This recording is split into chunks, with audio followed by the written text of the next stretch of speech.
through Thursday.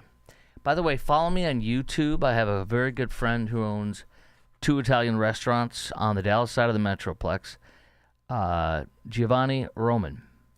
And he watches this show now. He had no idea I was doing a podcast. He is one of my YouTube subscribers who just signed on yesterday. He liked what he saw. I've been going to his restaurants, Roman Cucina, for years, and that's how Giovanni and I became friends. I would say good friends, even though we only see each other at the job because he works like a dog. But he's got such cool places in the restaurant. Both restaurants are awesome, but he has in the Dallas one, he's got an Al Capone picture, all these mobsters and stuff. And then in the other location in Allen, he's got pictures of soccer. No, not soccer. He's got jerseys outside of the bathrooms, but I've been going to this place for years. And when my parents came to town for Chicago, I took them there because it's like this is one of the restaurants we love. And but in the Allen location, the bathroom, he has all these Italian baseball players over the years. So pretty cool. All right, the Obamacare premiums, how they're a lie. And by the way, one of my very, very loyal, longtime listeners from Allen, Jay, his kids work at one of the restaurants. So I got to befriend them and call him and take a picture with me and his son and me and his daughter and send him a picture. He does windows, or as we like to say in Texas, windows. Obamacare premiums, largely unaffected by expiring Biden-era COVID cuts or credits. So you got to know this because this is the truth about the shutdown. That Obamacare and what is being underwritten when they're saying people are going to lose their health care are well-off retirees. And that percentage is tiny. Let me read into this. I've gone through a column by Breitbart. Actually, both columns are by Breitbart. No, one's by Breitbart and then Wall Street Journal from today. The credits, the expiring credits that Joe Biden put in when there was COVID to make it above 400, up to 400% above the poverty line, which is insane to subsidize it. It means people like you and I are paying for their health care, and they make a lot more money than many of us do. I'll get into that in a minute. But the credits that everybody on the Democrat side is going apoplectic about literally account for only 4% of the expected 20% average premium increases next year. So out of 20% of the premium increases for next year where people are saying this is insane, this is expensive, out of 20% increase, only 4% is of the subsidies being taken away, which is meaningless. Which one do you want to take away, the 16% points or the 4% points? I'll take the 16% points. That can't happen because Obamacare is a joke. It's causing insurance companies to get mega rich while increasing our premiums to pay for the rich, mega rich insurance companies that the Democrats and a lot of people despise. The real drivers of the cost increase are the same structural flaws from Obamacare, says Breitbart, that has plagued Obamacare since 2014 and rising health care costs as well. Just a handful of stats. I know we can overwhelm you, especially when I'm talking to you, versus having all these graphics up. 2025 benchmark premium. This year's benchmark premium was $8,326. Next year's benchmark premium will be $9,991. That is an increase of 20%. That is a $1,665 a year increase. $1,665 per year. That's more than $100 per month. A total increase of that. Oh, no, I'm sorry. No. The increase is going up $1,665. Yes, for the year. I said that. Okay. But the total increase is $1,665. Of that, only $333 is from the Biden-era cuts from COVID that are being canceled. So literally, again, would you like to remove the $333, which is the Biden-era COVID cuts? Or would you like to remove the $1,332? Which one is worse, $1,332 increase or $333? I'll take the $1,332. That is why there's a big increase, not because of the cuts being removed. I'm sorry, cuts to the Obamacare Biden-era COVID cuts, which were only there for people because they didn't have a freaking job. COVID ended years ago. That's why this is all disgusting, disgrace, and stupid. The remaining $1,336, 16% of the increases, is from other factors. From the 2026 premium, 83.3% of the increase is the 2025 base. I'm sorry, 83.3% of next year's Obamacare prices are of the base from this year. Okay, it's this year's, transferring over to next year. So 83.3% is what we're paying right now. 13.3% increase is from other factors, and only 3.3% is from the expiration of COVID cuts. Insurers attribute the price increase to higher medical utilization, inflation, healthcare consolidation, which Obamacare contributed to. That's why Obamacare, it was not right, and there's so many wrongs with it, and it has single-handedly caused a lot of insurance healthcare to explode. And surging costs for expensive drugs. GLP-1 weight loss is the biggest one. Diabetes medication, specialty drugs, and biologics, which includes gene therapies. Very expensive stuff. All right, now I've been telling you this repeatedly, on the air, off the air. But you got to hear it again, because you may not have heard yesterday's podcast or a podcast from a week ago. Everything you're seeing right now is on the same feed. Just search earlier. But if you want to just follow me regularly on my podcast, just go to YouTube. At Croc Talk Radio. That's at Croc Talk Radio, KROKTALK. Just type in Croc Talk. You'll find me right away. On Rumble or on Facebook. On YouTube or Facebook. That way you'll be able to just go right to my show every day. But in case you missed this, what they're trying to keep are these subsidies for well-off people.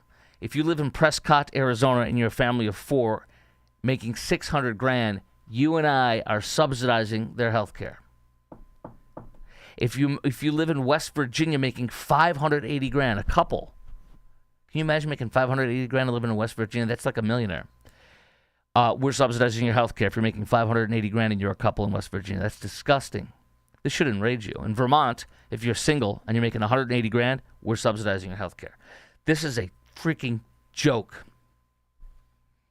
It should not be, and definitely we're not going to end the shutdown because we want to give people that make $600,000 or $580,000 or $180,000 any subsidies.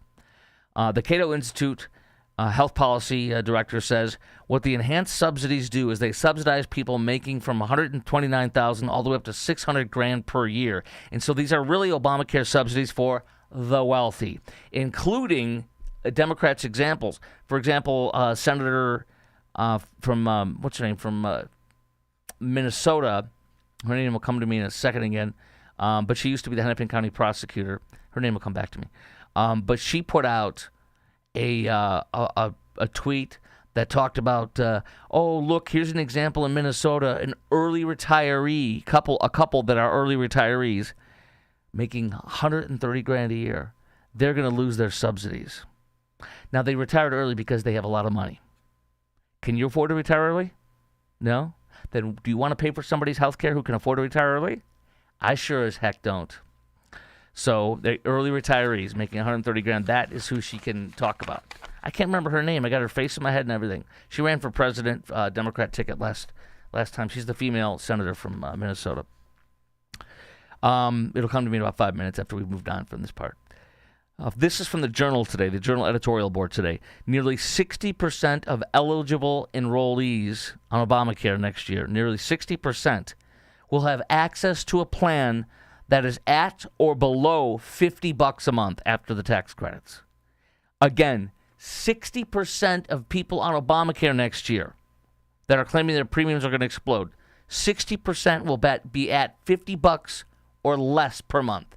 So this is not a catastrophe. It's wealthy early retirees that don't need our help that it's a catastrophe for. And listen to this. The Journal tells us how many percentage points or how many percentage of these people that are wealthy that are asking for us to pay for their health care are. Next year's sticker shock, the Journal says, is largely concentrated in Americans age 55 and older with incomes above 400% of the poverty level. Affluent early retirees who represent a fraction of overall enrollment and aren't a compelling case for income transfer that could cost us $450 billion over 10 years. My response is, hell no. Can you tell how I feel about that? I've also been telling you yesterday's podcast, or the one before, the day before, that the biggest thing that is terrifying and enraging at the same time are illegals who are driving trucks. We're talking tractor trailers, 18-wheelers, with tens of thousands of pounds on them that can't stop quickly, that can kill many of us. Like you have an illegal immigrant who was driving in Florida who jackknifed and had a massive illegal U-turn that killed, according to the authorities, 3 people. He stood outside looking at the minivan that was crushed, that he crushed and destroyed, according to the authorities. And he looked at it like he was looking at something like, what's that? No big deal. Then we also had last week another illegal who's Indian also. This one in California, who authorities say who was high on some kind of high or drunk, impaired, and literally didn't even slow down for traffic that was like stop and go very slow. He just plowed into it at full speed, and his but his camera footage in the front shows him just plowing into like 5 cars. One of them just bursts into flames, and when you run into those cars, they're just crushed into nothing. That killed 3 people, including a revered, beloved basketball coach and his wife in California. And the majority of these people driving these things have California licenses, CDL licenses, or Washington State or Illinois, where they love illegals and they'll give them licenses, let alone CDLs. Oklahoma did a sting I've told you about. I won't belabor this because I know I've told you about it before if you watch this podcast regularly.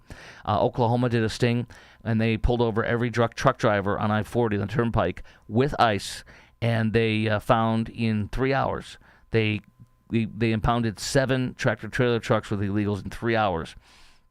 It was so bad that their lot that they had set aside for it filled up. So they had to stop. They took them 3 days to get the lot, a massive lot.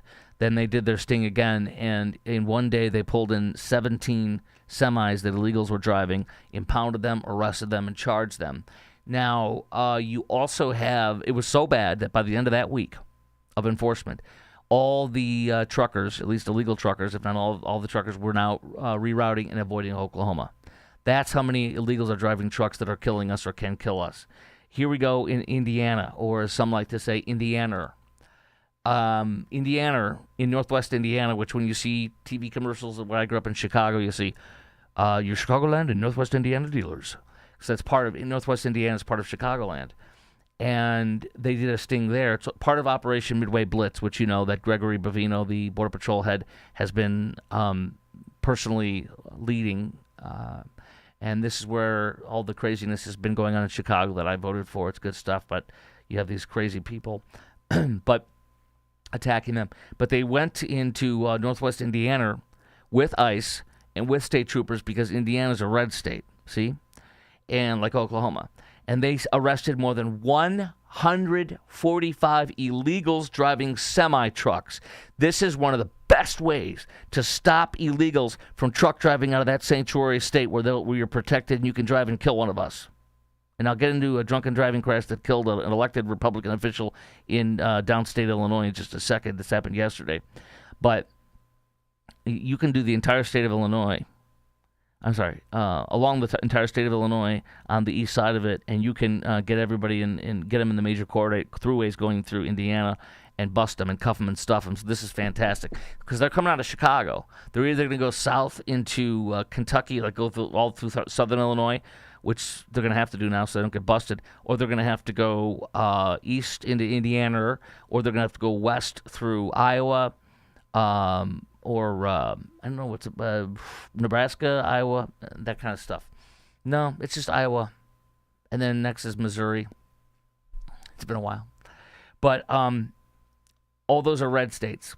So I look for ICE to be doing stuff with Iowa state troopers, hopefully, and Missouri state troopers, hopefully, very soon.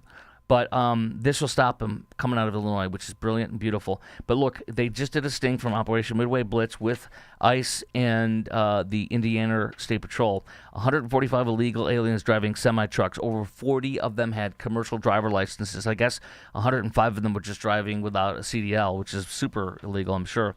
146 illegals were driving semi-trucks. More than 40 had been issued CDL. The states that issued most of the CDLs to illegals were Illinois, California, New York, all sanctuary states. So every single red state coming out of California needs to be pulling them over. Every single state around Illinois needs to be pulling them over. Every single state around New York needs to pull them over. Operation Midway Bliss has already arrested over 140 illegal alien truckers in Indiana. Some of the illegals arrested in the sting. Listen to this. Not only are they going to kill us because they don't know the road, they can't follow the rules, and they're not allowed to be driving, and they don't speak English. But some of these illegals arrested in the sting also have been convicted of drunken driving, drug trafficking, theft, burglary, assault, child abuse, domestic violence, and prostitution. So, this tells you everything. These kinds of people are allowed to roam free in Illinois, New York, and California to kill us. Thank God they were caught. Speaking of illegals killing us, this just happened in downstate Illinois. 2 illegals were driving in a van. According to authorities, they were intoxicated. They went over the line and hit and killed a 71-year-old man and his wife, who's 66. He is a Coles County official for the county, a board member or something of that nature. One of them in that truck, the illegals, was a Godaway. Was in his vehicle with another illegal alien from Guatemala.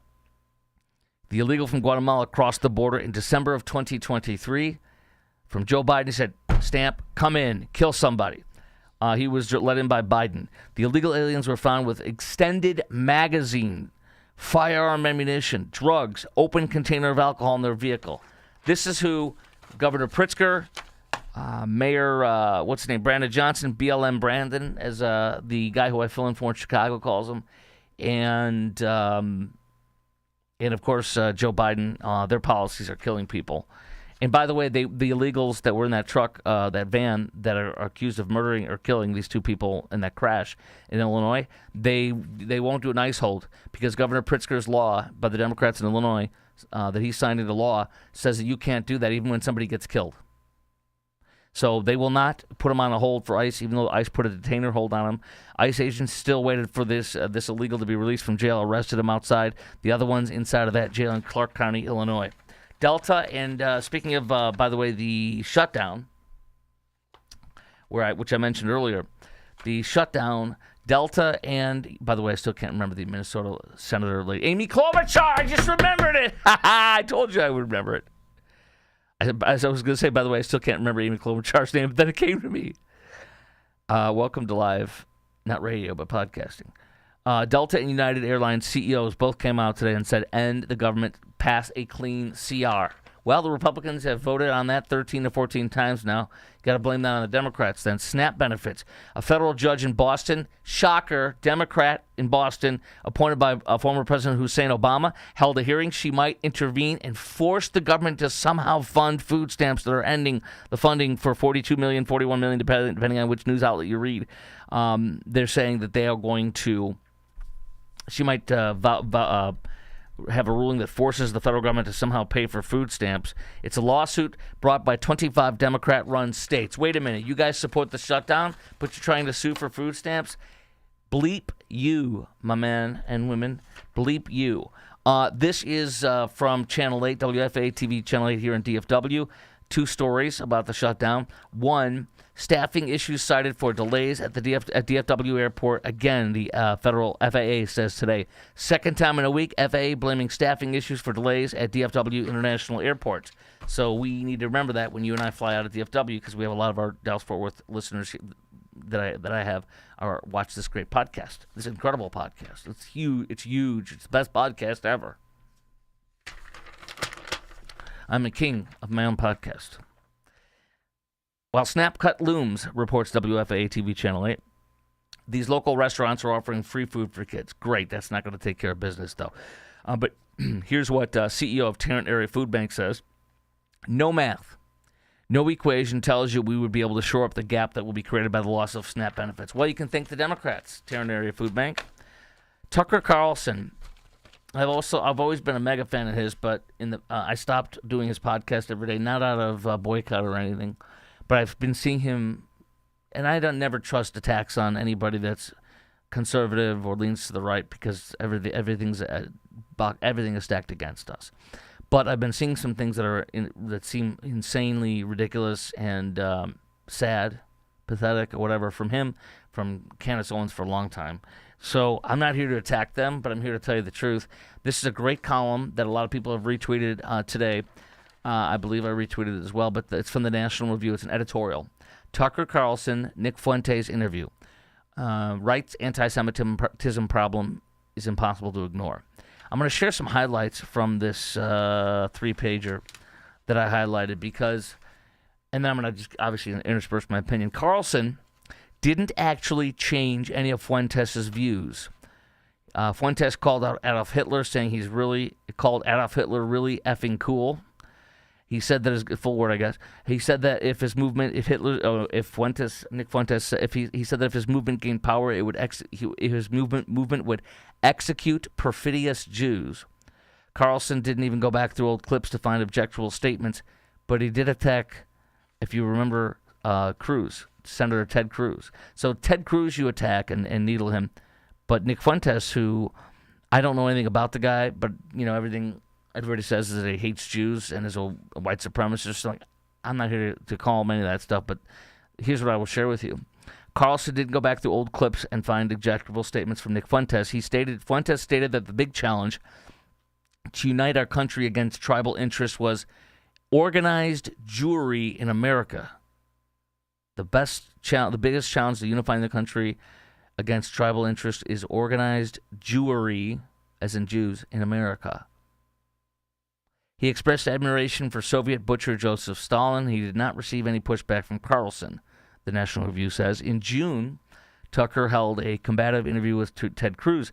Fuentes, unlike Cruz is a huge supporter of Israel, like I am and most evangelicals are. Fuentes is an avowed Jew hater, says the National Review, while Cruz is a staunch supporter of Israel. Carlson stated during his interview that he thinks Ted Cruz, Mike Huckabee, and other figures who are Christian and support Israel have been, quote, infected by a brain virus. No, I just follow God's word. Nah, I'm a bigger sinner than anybody watching this podcast, but I'm a Zionist through and through because of God's word. And even if I wasn't an evangelical Christian, I would be a big supporter of Israel. Period. About these Christian Zionists, Carlson said, I dislike them more than anybody because it's Christian heresy, and I'm offended by that as a Christian. Dude, it is not Christian heresy, and Tucker, I believe that you've read the Bible a lot, and still do. God says, if you bless Israel, I will bless you. If you curse Israel, I will curse you. God's chosen people are Jews. They are his people. Now, we are too, as goys, as my Jewish friends like to say in a joking manner, which is a non-Jew.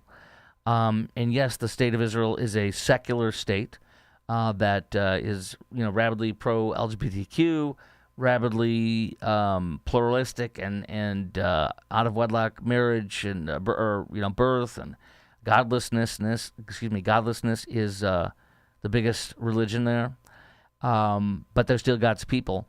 And Tucker, as you know, as somebody who's read the Bible in the Old Testament, you can see one of the biggest things that's so simple to describe is the pattern of the Jews in the Old Testament. Up and down. They go up towards God and they stay there. That they're wonderful apex, and God is, was always in love with us, but is in love with them, and then they fall away from God and become their own gods and go down. You look at that, you read the Old Testament, it goes up and down, up and down. That's all it does for whatever, thousands of years. And we know that the Jews ended up disowning Jesus and killing Jesus, but they're God's chosen people.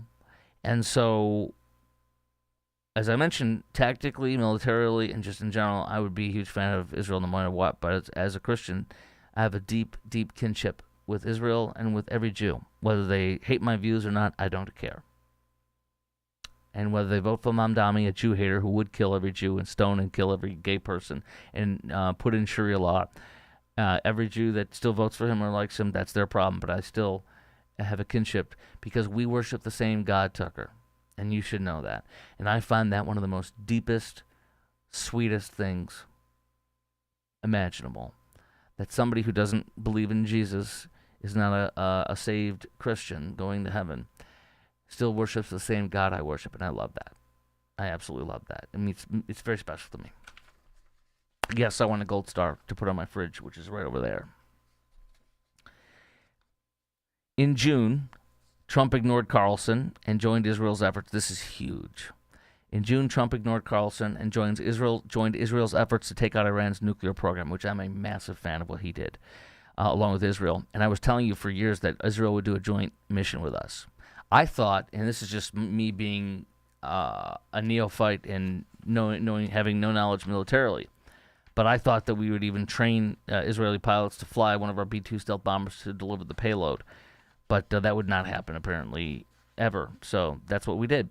Carlson predicted, I remember this vividly, I've mentioned this, he predicted that it would trigger World War III and that it would kill thousands of Americans within a week. Trump dismissed him as kooky Tucker Carlson.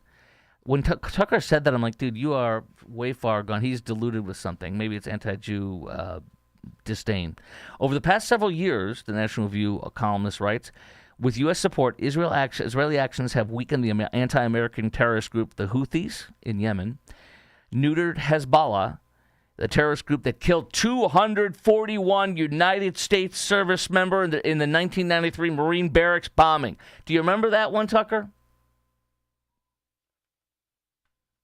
We finally took them out through Israel, our surrogate. God bless them. We also crippled the nuclear program, or Israel crippled the nuclear program of the nation that has for decades vowed death to America, of course, with us. It wasn't the Israelis who handed out candy to celebrate the September 11th attacks. It was the Palestinians. George Washington, this columnist writes, in a famous letter to a Jewish congregation in Newport, Rhode Island, in 1970, wrote, Oy vey. Just kidding. I put that in there to make sure you're paying attention. I do that with my wife all the time. I'm like, can you stop looking at your phone? She's like, I'm listening. She gets mad at me. George Washington wrote in 1790 to a Jewish congregation in Newport, Rhode Island, may the children of the stock of Abraham, who dwell in this land, continue to merit and enjoy the goodwill of the other inhabitants. God bless George Washington for that beautiful statement to our Jewish friends even back then. This columnist closes out in the National Review today by saying a version of America that is no longer safe for Jews to live in securely a version of America that is no longer safe for Jews to live in securely and that is taken over by anti-Israeli zealots is not an America that any conservative should ever want to live in. I want to make this extraordinarily clear. I don't ever want to live in a place where my Jewish friends aren't safe. And I will stand with them and protect them in any way, shape, or form that I can. Period. And I want to make it known that when I was in high school, I became really, really good friends with a group of guys from a neighboring high school that was in the same school district and such. And they became my best friends and closest friends at that point in the last year of high school and the first 3 years of community college. And out of like 4 or 5 of these guys, not including me, 3 of them or 4 of them were Jews. So most of the friends in this group were Jews. And they've grown up like I've grown up, and we're still great friends. They've stood up in my wedding. I've stood up in their wedding and held up the chuppah. And even though we disagree tremendously on politics, what's funny is I might not even bring it up. They bring it up, and we can talk about the things, and nobody's mad. And by the way, I told this on the radio when I was at my old station here in Dallas last year when I went home to see them, that they were disgusted and extraordinarily angry at the illegal invasion that was filling up Chicagoland and what they were seeing in the news every day. They were mad. They were enraged, even though they're liberal Democrats. So that's a little perspective. But I mentioned to you that one of them is a former cop who was a cop for a while, and he lived in my area at the time, and he would stop by on the beat. We were young, so we both smoked. We'd smoke a cigarette, or he'd use my bathroom because he was on, could imagine that one. But I didn't care because I love him dearly. Rob is his name, and he's a warrior. He's now a firefighter. He's been a firefighter for a long time, but I imagine being side by side with him and wanting to be with him in the theater because that guy would kick people's asses. I would just be his faithful assistant. But God bless my friends. And we worship the same God. This is a quick one on a great column today from Jason L. Riley, who writes Upward Mobility, a column that focuses primarily on African Americans. And he writes about the enduring success of Piney Woods School, which is in Mississippi. 10 years ago, it was the 49th state, Mississippi. 10 years ago, 49th among fourth graders in reading proficiency. And it went from 49th in reading proficiency for fourth graders to now 9th. It went up 40%. It went up 40 rankings to 9th. It's in the top 10 for fourth graders reading proficiency. Among low-income students, it ranks first. Among black students, it ranks third in the nation. What's going on at Piney Woods and in the state of Mississippi? And why aren't we recreating this everywhere? Number one, it's because the teachers' unions, they do not want to hold black children accountable. They do not want to tell the truth that living out of wedlock, being in a single-parent household, tremendously skyrockets your chances of not graduating from high school, not going to college, going to jail, being on drugs, getting your baby mama knocked up, and living a life of poverty and more likely to be in prison. They're being taught with discipline because discipline is love. They're being held to high expectations because high expectations gets better results. Not high expectations that are unrealistic, but encouragement, love, discipline, and rigor. Because you can be black and poor and be one of the smartest, most successful people like Dr. Ben Carson, whose mom didn't even frickin' read and lied, as you remember in the stories. He was on my show one night for an hour. It's incredible. But she lied to him, and when she's like, I want you to read this book and give me a book report. And she pretended to read it, and she couldn't even read. And she said, this is great. That's all it needs. One person. One person. Piney Woods Schools was founded in 1909. It was to educate the descendants of former slaves. It's now the nation's oldest historically black boarding school. But they also have a good percentage of people that are not black. They'll have Hispanics, some whites. It's not a critical mass, which I guess would be a lot, but non-black students are there to provide diversity in the classroom. See that? And remember, the left, the teachers' unions, and liberals would say no whites. They would rip these children off of a well-rounded, real diverse education, not the DEI garbage and lie. Their approach is no nonsense, Rowley writes. Expectations are high. There's a dress code. Daily chapel attendance is mandatory. I could see myself walking in there and worshiping with these kids. It'd be beautiful. The role of faith in what we do is important, says the guy who runs it up the school. There's also mandatory chores. Developing work ethic is part of the curriculum. Mandatory chores and work ethic. And that's what we're teaching kids. The typical student comes from a family headed up in a single parent, less than $40,000 a year. More than 90% of them qualify for free lunch. They boast a 100% high school graduation rate. College admission test scores are above the state average, well above average for other black students in Mississippi. College graduation rate is double high poverty students nationally. May God bless the Piney Woods School and every child, black, white, or anything that goes through that school. God bless them. Here's what happens in these tranny-friendly states or tranny-friendly businesses. This is a guy who dressed up like a woman and went in and was caught videoing women in showers at Planet Fitness. Remember this. Planet Fitness loves transgender people. I don't mean to be rude when I say tranny. Even if it is, I apologize. I'm not here to be rude. I'm not politically correct either. But tranny, transgender, whatever. This guy dressed like a woman with a wig and everything went in and was looking at women naked, taking pictures, according to the authorities, of women in the shower. He disguised himself with a long black wig, went to Planet Fitness because Planet Fitness lets men go into women's rooms. They love that. So I tweeted this out. I'm like, why does anybody go to Planet Fitness? What in God's name would anybody want to be there for? Unless you like a man staring at your wife or your girlfriend or you, if you're a woman. Yeah, it's disgusting. He disguised himself at Planet Fitness with a long black wig, blackout shades, and a mask before unsuspectingly entering the women's bathroom. He faces 2 peeping Tom charges, says the Daily Mail, 2 other counts of visual surveillance with prurient intent.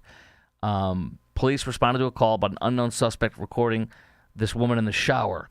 There may be additional victims. None have come forward yet, and they believe there are. This comes after a similar incident in Virginia where a transgendered sex offender was exposing his genitals to multiple women and children in public locker rooms, female locker rooms. He also allegedly was spying on women while naked at in the changing rooms. One witness said she and her 5-year-old daughter saw this transgender man, naked in a shower stall with the curtain open, touching himself after swim class. Another detective testified she found child pornography along with children's gymnastic and swim schedules on his phone. This is real. And I would not go to any place that allows men to come in a woman's locker, ever. Protect yourself, protect your daughters, protect everyone. Jake Tapper says something that's right today on a podcast. BLM failures will make Gen Z a lot more conservative than millennials. By the way, I just saw today, retweeted it, that apparently two people, the two heads of Black Lives Matter, are being investigated for possible crimes with the $90 million that guilty white liberals gave them. And stupid corporations, woke corporations. But Jake Tapper says that's going to make a lot of Gen Z a lot more conservatives and millennials. Yes, it does, and yes, it will, and it should. In Fort Worth, the TEA, Texas Education, I forget what the last part, Texas Education Agency, that's a TEA, hello, is officially going to make the decision to replace, wait, hold on. First of all, they've taken over the Fort Worth ISD's school district, which is exactly what they should do. They are hyper woke, doing the Barack Hussein Obama stuff, making these children worship, become stupid, useful idiots, to be a part of a mob, a leftist mob, to be their shock troops on the streets. They are super woke. Their superintendent, this one, the last one, all of them are super woke. Their board members are vile, vicious. One of them made death threats and sick things on a voicemail of somebody she didn't like. She had to resign because it was vile what she did. There are some real sick, leftist, woke, crazy DEI people that run Fort Worth ISD. Get them all out of there. The TEA is now deciding whether to replace the entire school board. They should. The school board was pleading their case with why board members should stay in their positions. TEA has the power to remove all of the members of the board. You should fire them all. Get them the heck out of there. They're leftist, Hussein Obama, Marxist worshipers. The TEA also has the authority to replace Fort Worth ISD superintendent. Yes, that is a must. It's been a pleasure, brothers and sisters. Follow me watch this podcast on YouTube or Rumble at Croc Talk Radio, at Croc Talk Radio. Just do Croc Talk, KROKTALK, and you'll find me right away. All right? I'll do some other updates on my Instagram feed, which is at Chris Croc Show, ChrisKrok, at Chris Croc Show, Friday or over the weekend and stuff. If something happens, I'll pop on over there.